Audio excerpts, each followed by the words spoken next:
Bismillah. Assalamualaikum WRWB warahmatullahi wabarakatuh. Waalaikumsalam warahmatullahi wabarakatuh. Insyaallah kami sering mendengarkan ceramah Ustaz di YouTube. Apakah kami yang hari ini alhamdulillah hadir diakui santri Ustaz? Dan apakah nasab kami sampai pada Rasulullah sallallahu alaihi wasallam? Insyaallah. Yang ikut kajian online offline, yang tersambung kajiannya, terkambung hatinya, mau mengamalkan, insya Allah menjadi bagian dari santri kami. Sepanjang satu, mau menjadikan ilmu yang didapatkan untuk membangun ketaatan kepada Allah. Satu. Yang kedua, saling menjaga, mendoakan dalam kebaikan dan tidak mengumbar aib. Yang ketiga, menggunakan ilmu yang didapatkan untuk membangun kemaslahatan dalam berkehidupan. Berkhidmat, membangun persatuan, menjauhi perpecahan, jauhi yang jelek-jelek. Makanya saya sering mengatakan saya tidak akan mengakui ada orang belajar menjadi murid kalau ilmu yang saya ajarkan digunakan hanya untuk berselisih dengan orang lain, untuk mencela orang, untuk saling bermusuhan, untuk buat hoax. Tidak. Kita tuh belajar supaya imannya menguat, makin ingat Allah, pengen tobat, pengen meningkatkan amal saleh, pengen berbuat baik, pengen punya teman banyak. Antum berislam itu untuk menyatukan, bukan untuk memecah. Mencintai, bukan untuk saling menjauhi. Menyatukan. Ya. Kemudian yang kedua, ilmu supaya meluas. Itu yang dimaksud Quran surah 58 ayat ke-11. Yarfa'illahu alladhina amanu minkum walladhina utul ilma daraja. Saya punya guru, semoga Allah sayangi dan rahmati beliau. Saya waktu mau mengajar, datang kepada beliau, beliau katakan, "Nak, kalau engkau siang mengajar, tatap tuh wajahnya. Setiap mengajar tetap. Nanti malam di keheningan kau bangun. Minta sama Allah dan bayangkan wajah-wajah yang kau tatap itu saat mengajar. Minta sama Allah rahmati orang itu. Mudahkan kehidupannya. Diangkat kesulitannya. Dan apa yang disampaikan meresap ke dalam jiwa sehingga mudah untuk diamalkan." Itu amanah di antara guru kami. Jadi iman bisa menguat, ilmu bisa bertambah. Kalau ilmunya bertambah, itu insya Allah menjadi pribadi yang luas nanti dalam beribadah dan bermuamalah. Pada yang pokok sepakat, pada yang furu bisa toleran. Yang pokok bab sholat apa? Besok subuh nih. Sholat subuh itu pokok 2 rakaat, itu pokoknya sholat. Yang furu'nya apa? Kunut misalnya. Kunut itu furu'iyah. Tapi harus tahu ilmu supaya bisa saling mengerti.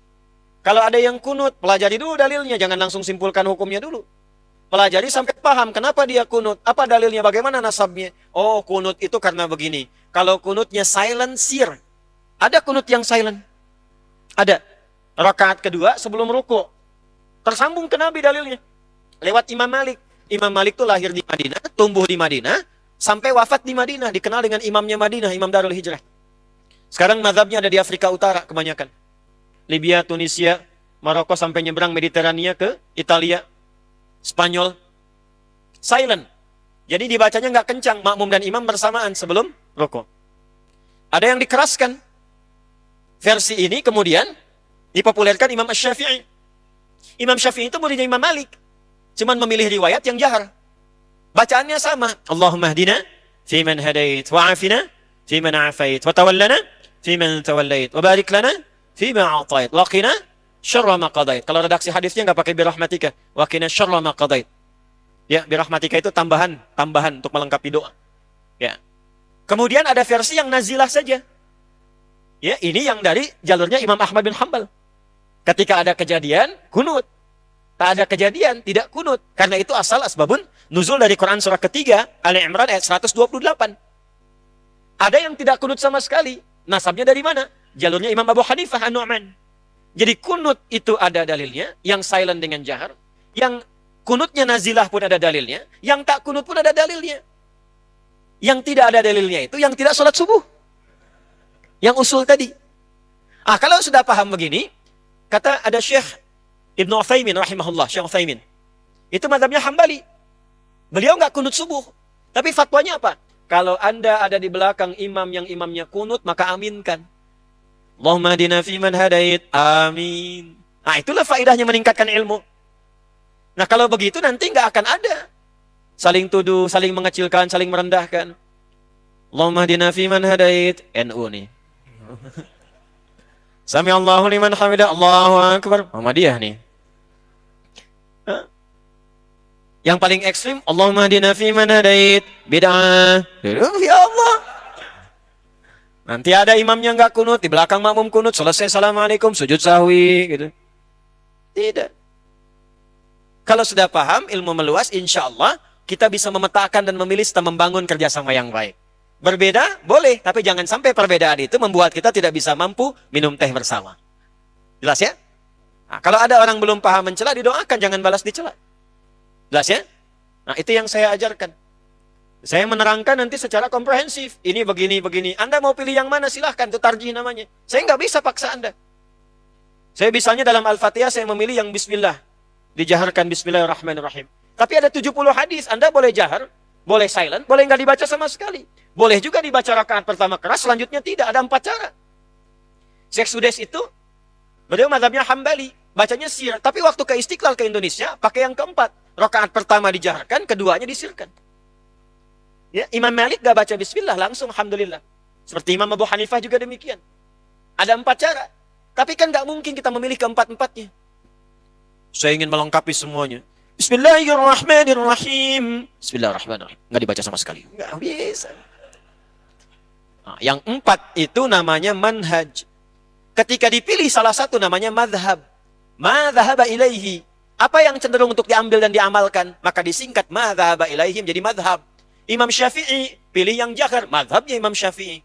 Bukan pendapat, bukan kelompok. Tapi mengambil jalur yang tersambung ke Nabi, pilih salah satu. Sebab gak mungkin 4-4-nya. Imam Ahmad bin Hanbal pilih yang sir, silent. Imam Malik, Imam Abu Hanifah pilih yang gak pakai bismillah, langsung alhamdulillah. Semua ada jalurnya. Yang salah, yang tidak salah. Jelas? Nah, jadi tidak ada hubungan dengan ormas di sini. Tidak ada hubungan dengan kelompok-kelompok dan sebagainya. Dipilih boleh, tapi jangan saling merendahkan. Paham? Nah, itu yang belajar dengan saya, nanti saya sampaikannya begitu. Silahkan pilih, tapi saling menghormati sesuai ilmu. Kalau belum tahu, tanyakan. Ya, tak kenal maka ta'aruf. Ya, ta'aruf. Tak kenal tak sayang. Ya, kan gak harus kenal istri tetangga langsung sayang kan? Ya, antum nih ya. Hei. Nah, ini ya. Boleh jadi santri saya boleh. Ada yang formal boleh. Yang formal itu dari yang lembaga pendidikan KB sampai pesantren. Ada yang formal khusus mulazamah. Setahun itu 20 sampai 25 orang. Tahun ini dibuka akhwat di tempat khusus. Itu kami siapkan tempat. Nggak boleh bayar, nggak boleh apa-apa. Kami yang siapkan semuanya. Belajar. Nanti dikirim keluar supaya memperdalam. Tahun ini dibuka pendaftaran. Masih sampai akhir pekan ini. Selesai nanti kami seleksi, diterima 25 orang. Dengan saya sepekan, saya langsung kirim ke Mekah untuk belajar dulu sambil umrah. Balik lagi nanti setahun dengan saya.